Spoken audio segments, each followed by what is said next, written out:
আসসালামু আলাইকুম। আমি আমিনুল হক। আমি আপনাদেরই একজন, আপনাদের প্রতিনিধি হয়ে আপনাদের পাশে থাকার অঙ্গীকার নিয়েই শুরু হয়েছিল আমাদের এই পথ চলা। এই যাত্রার মূল উদ্দেশ্য একটাই, একটি সুখী, সমৃদ্ধ ও গণতান্ত্রিক বাংলাদেশ গড়া, যে বাংলাদেশে জনগণই হবেন ক্ষমতার প্রকৃত উৎস। আপনাদের মতামতই হবে আমাদের পথ প্রদর্শক, আর সেই মতামতের ভিত্তিতেই আপনাদের সেবক হিসেবে কাজ করে যেতে চাই। আপনাদের কথা শোনার জন্যই আমরা হাজির হয়েছিলাম আপনাদের মাঝে। ভিডিও বুথের মাধ্যমেই পেয়েছি আপনাদের অসংখ্য মতামত, প্রত্যাশা আর স্বপ্ন। চলুন আজ শুনি আপনাদের কথা। এই অত্র এলাকার জন্য নিরাপত্তা খুব প্রয়োজন দরকার। আবার ঘরে ঘরে একটা করে ফ্যামিলি গার্ড পৌঁছাইতো। আমিনুল ভাই পাস করলে ওয়াকফার পক্ষ হয়ে যে কাজ করে তার জন্য তার কাছে আমরা অনুরোধ জানাচ্ছি। মিরপুর 10 থেকে বলছিলাম, অ্যাকচুয়ালি আমাদের খেলাধুলা অনেক প্রবলেম হচ্ছে, কারণ আমাদের মিরপুর 10-এর আশেপাশে ভালো করে একটা মাঠ নাই। আমিনুল হক ভাইয়ের কাছে আমাদের আবেদন, শিক্ষা দিকটা উন্নত করার জন্য আমরা সবাই একটা অনুরোধ। আপনারা জানিয়েছেন আপনাদের এলাকায় পর্যাপ্ত নিরাপত্তা দরকার। নিরাপত্তাই উন্নয়নের প্রথম শর্ত। সেই লক্ষ্যেই আমাদের ইশতেহারে রয়েছে প্রতিটি মহল্লায় আধুনিক সিসিটিভি ক্যামেরা স্থাপন এবং সার্বিক নিরাপত্তা ব্যবস্থা জোরদার করা।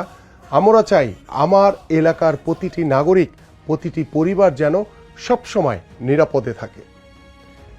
আমি নিজে একজন ফুটবলার, বাংলাদেশ জাতীয় দলের সাবেক অধিনায়ক হিসেবে মাঠে আমি শিখেছি শৃঙ্খলা, নেতৃত্ব, দলগত কাজ আর কখনো হার না মানার মানসিকতা। আমার এলাকার তরুণদের সেই পথেই গড়ে তুলতে চাই, যাতে তারা মাদক নয়, মাঠ বেছে নেয়, হতাশা নয়, স্বপ্ন দেখে। একটি দেশের উন্নয়নের পথে সবচেয়ে গুরুত্বপূর্ণ ভিত্তি হলো শিক্ষা। আমরা এমন একটি বাংলাদেশ গড়তে চাই যেখানে আগামী প্রজন্ম বেকারত্বের দুশ্চিন্তা নিয়ে বড় হবে না। আমার এলাকার প্রতিটি শিশু ও তরুণ যেন সুশিক্ষায় শিক্ষিত হতে পারে। সেই লক্ষ্যে আমাদের পরিকল্পনা রয়েছে নিম্নআয়ের মানুষদের জন্য বিনামূল্যে শিক্ষার ব্যবস্থা, মেধাবী শিক্ষার্থীদের জন্য শিক্ষা ও মেধাবৃত্তি প্রদান, পল্লবী ও রূপনগরের এমপিভুক্ত শিক্ষা প্রতিষ্ঠানগুলোকে জাতীয়করণ, ডিগ্রি কলেজগুলোকে বিশ্ববিদ্যালয় কলেজে রূপান্তর সহ নানা পরিকল্পনা। কারণ আমরা বিশ্বাস করি শিক্ষিত মানুষই একটি জাতির সবচেয়ে বড় সম্পদ।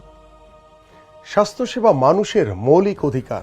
সেই অধিকার নিশ্চিত করতে ওয়ার্ড ভিত্তিক স্বাস্থ্য ও মাতৃসদন কেন্দ্র স্থাপন করা হবে। মা ও শিশুর স্বাস্থ্য সুরক্ষা, প্রাথমিক চিকিৎসা এবং জরুরি সেবাকে মানুষের দোরগোড়ায় পৌঁছে দেওয়াই আমাদের লক্ষ্য। আমাদের লক্ষ্য বেকারত্বের বেড়াজাল ভেঙে একটি সমৃদ্ধশালী বাংলাদেশ গড়ে তোলা। বেকারত্ব দূর করতে কারিগরি শিক্ষার কোনো বিকল্প নেই। বেকারত্বের হার কমাতে আমাদের পরিকল্পনায় রয়েছে কারিগরি প্রশিক্ষণ কেন্দ্র স্থাপন এবং জব ফেয়ারের মাধ্যমে ব্যাপক কর্মসংস্থান সৃষ্টি। একটি উন্নত সমাজ গড়তে হলে কাউকেই পেছনে ফেলে রাখা যায় না। অসহায় ও ছিন্নমূল মানুষের জন্য আমরা নিরাপদ ও মানবিক আশ্রয় কেন্দ্র নির্মাণ পরিকল্পনা করেছি, যেখানে তারা মাথা গোঁজার ঠাঁই পাবে, পাবে সম্মান আর সহমর্মিতা। আধুনিক ও যুগোপযোগী বাংলাদেশ গড়তে প্রয়োজন তথ্যর সহজ প্রবেশাধিকার। তাই ফ্রি ওয়াইফাই জোন স্থাপন এবং আধুনিক লাইব্রেরি প্রতিষ্ঠার পরিকল্পনা রয়েছে আমাদের, যাতে শিক্ষার্থী, তরুণ সমাজ ও সাধারণ মানুষ জ্ঞান, প্রযুক্তি ও তথ্যের সঙ্গে সংযুক্ত থাকতে পারে।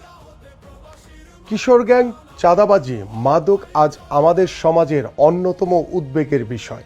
ভুল পথে পরিচালিত হলে আমাদের এই কিশোররাই হয়ে ওঠে সমাজের জন্য হুমকি, কিন্তু সঠিক দিক নির্দেশনা পেলে তারা হতে পারে আগামীর শক্তি। তাই কিশোর গ্যাং, মাদক, চাঁদাবাজি নির্মূলে আমরা নেব সমন্বিত উদ্যোগ। চাঁদাবাজির বিরুদ্ধে থাকবে জিরো টলারেন্স নীতি। শিক্ষা, ক্রীড়া ও সংস্কৃতির সঙ্গে কিশোরদের সম্পৃক্ত করা হবে। সাংস্কৃতিক চর্চা ও প্রশিক্ষণের মাধ্যমে তাদের শক্তিকে ইতিবাচক পথে পরিচালিত করা হবে। আমাদের এই এলাকায় একটি বৃহৎ উর্দুভাষী জনগোষ্ঠী বসবাস করেন। তারা এই দেশেরই নাগরিক, এই সমাজেরই অবিচ্ছেদ্য অংশ। নাগরিক হিসেবে তাদের সকল অধিকার ও সুযোগ সুবিধা নিশ্চিত করা আমাদের নৈতিক ও সাংবিধানিক দায়িত্ব। বাংলাদেশের অর্ধেক জনসংখ্যা হচ্ছে নারী। নারীর কর্মসংস্থান, ক্ষমতায়ন, স্বাবলম্বীকরণ ও সামাজিক মর্যাদা প্রদানের উদ্দেশ্যে প্রতিটি পরিবারের গৃহকর্ত্রী বা নারীদের কাছে ফ্যামিলি কার্ড পৌঁছে দিব আমরা। দেশের উন্নয়নের জন্য দরকার সঠিক উদ্যোগ, যথাযথ পরিকল্পনা আর সবচেয়ে বেশি দরকার সবার সহযোগিতা।